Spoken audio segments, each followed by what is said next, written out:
رسول اکرم صلی اللہ علیہ وآلہ وسلم کا انداز دیکھیے، اور یہ انداز بھی سمجھنے والا ہے۔ سیدہ عائشہ فرماتی ہیں نجاشی نے اللہ کے رسول کو کچھ تحفہ بھیجا، زیورات، حلیہ کا لفظ ایسی چیزوں پہ استعمال ہوتا ہے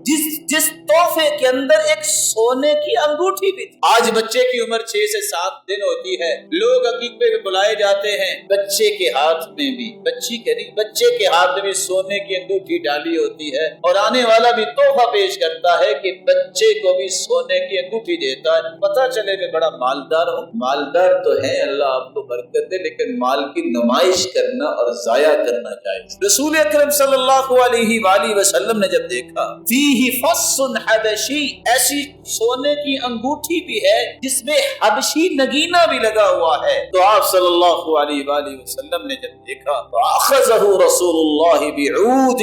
معرضا عنہ او ببعض اصابہ۔ عائشہ فرماتی ہیں آپ نے جیسے بندہ کسی چیز کو ناپسند کرتا ہے، معرضا عنہ، آپ نے لکڑی سے اس انگوٹھی کو پکڑا یا کسی انگلی سے، اور فوراً امامہ بنت ابی العاص اپنی نواسی کو بلایا اور کہا ابنت ابنتہ زینب تحل بہذا یا بنیہ، بیٹی آپ مردوں کے لیے، بچوں کے لیے، جوانوں کے لیے سونا پہننا جائز نہیں ہے، کیونکہ آپ صلی اللہ علیہ وسلم کہ مردوں پر سونا حرام ہے۔ اور آج کتنے بادشاہ لوگ ہیں وہ اپنی شادی پہ جو ہے وہ اس وقت بھی گلے میں سونے کی چین اور ہار پہن لیتے ہیں، بتائیے کوئی انگوٹھی سونے کی پہنے پھرتا ہے۔ آپ صلی اللہ علیہ وسلم نے فرمایا جہنم کا انگارہ ہے جو تم نے پہنا۔